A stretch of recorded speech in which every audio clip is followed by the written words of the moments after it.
Thank you for joining us for the 2-Minute Drills. I'm Aram Talegian, San Gabriel Valley Newspaper Group football writer, joined by Fred J. Robledo, the San Gabriel Valley Tribune Prep Sports editor, and the Metro Link in the background saying hello to everybody.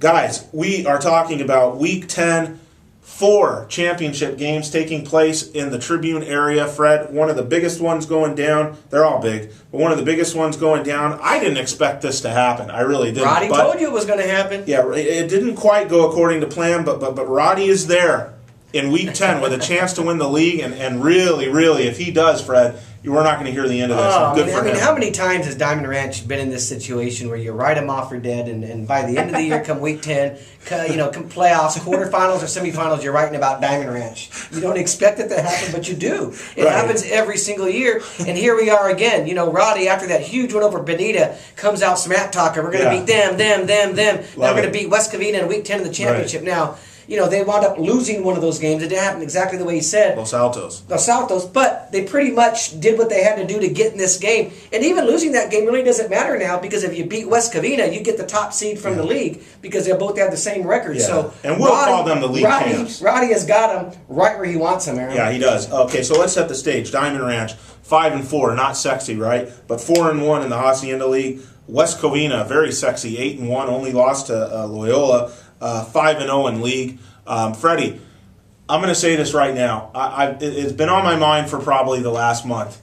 We're putting Steve Ramirez over here to sleep. It's kind of crazy. That's how big this game is. But let's get back to this game, Freddie. Steve Ramirez was at the Rams-Arizona game. He just did the big drive over right now. Oh, okay. All right, fair enough. Sorry, Stevie. West Covina, Fred, I don't think, and the guilty parties here are us, really.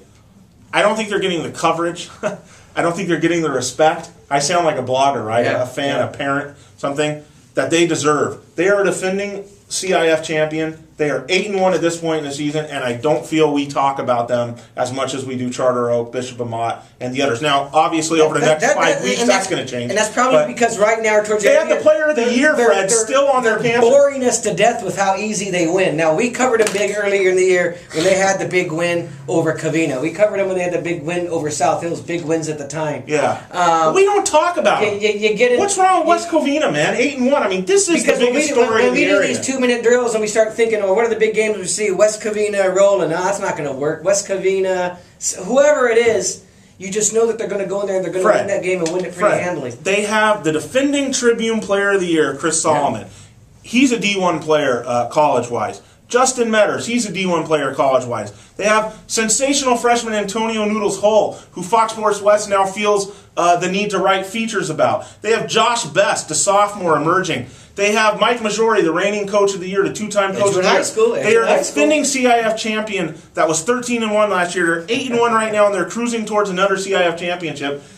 I'm guilty. You're guilty. We don't talk about it. I mean, these guys are in the argument with Charter Oak and Bishop Amat for the local spotlight. They have to be. Well, this program is no joke, man. Well, I don't think they've really necessarily been out of the spotlight as much as you're making them to be. I do. I don't. I think those other games have had just more pique your interest types of games. We know what West Covina is, and you and I know how we plan these things out. Yeah. We know that when we get to week 12, 13, and 14, who we're going to be writing about. Covina and West Covina. And West Covina is going to be one of those teams. So what we're doing is we're just playing it coy right now, because we know when the meat part of the season comes, when we're talking about championships, West Covina is going to be one of those teams. And this Friday night, this game, this championship, they're going to win it. They're going to win, Aram. I know we have 4 league title games. I think 3 of them can come down to the fourth quarter and be close games. Hacienda League Championship isn't one of them, Aaron. Okay. West Covina is going to win this game, and they're going to win by 3 touchdowns. Listen, I'm just saying that what they're doing right now is absolutely special, man. And the kids that play there, I love Solomon, I love Metters, Doran Turner. I mean, these guys,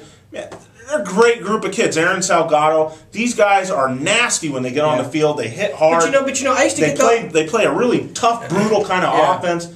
They're just an awesome team, man. Yeah, but people used to say the same thing about Charter Oak sometimes, that we don't cover them enough when they were just beating everybody in the Miramonte League and it was kind of boring and you're looking at other games. Mm-hmm. I think that's just the nature of what happens. Fair enough. I'm just impressed by the overall picture of what they're doing. And you're right in terms of, we're all saying that Charter Oak's the #1 team in the area, based on what we've seen. But yeah, their styles are so different. West Covina, that would still be a great game, and there's no way of knowing who's going to win that game. Athletes, Fred, athletes. Yeah, they have them.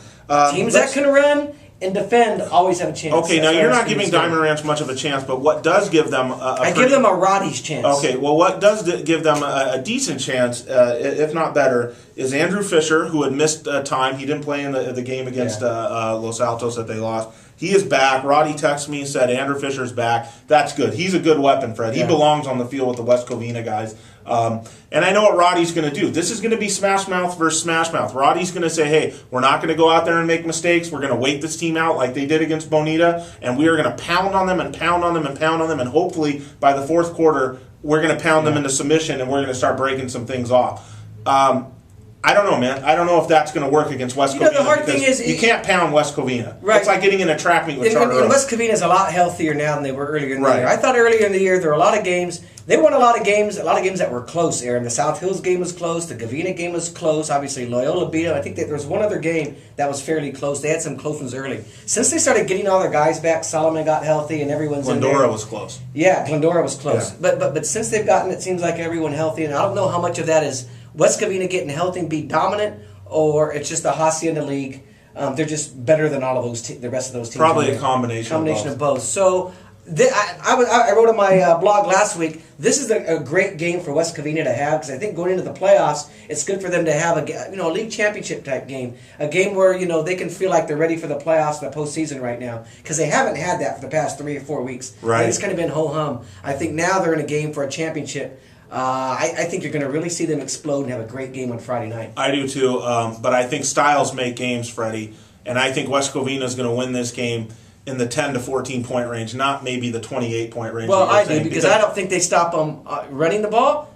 Diamond Ranch is going to stop them running the ball? No, but I mean, Diamond Ranch is going to play slow pace too. Yeah. And they're not going to shoot themselves in the foot. You know how Roddy plays these games when he's the underdog. 3 touchdowns. Okay, well, all right. Fred's got no faith in Diamond Ranch. I've got little faith in Diamond Ranch, but we both got West Covina in the Hacienda League Championship game taking place this Thursday night. The Bulldogs don't get enough credit, man. If they finish 9-0, you're the football writer. Give them some credit. Well, I said I'm guilty of it too, man. I'm getting caught up in this rut of Almont and Charter Oak and Rivera. Well, there's a lot of great stories. La Puente is a great Covina. story. There's a lot of great stories this year. Covina's a great story, right, Right. But I want to, my boys Solomon, Metters, I love those guys, man. Yeah. And they're kicking butt, man. They're great They're just senior making class. winning look too easy right now. Right. Okay, so we both have West Covina. Get out there. That game's at West Covina, Freddie. Is that correct? Yes, at West Covina. Okay, Thursday night. Enjoy it. Miguel, take us out here.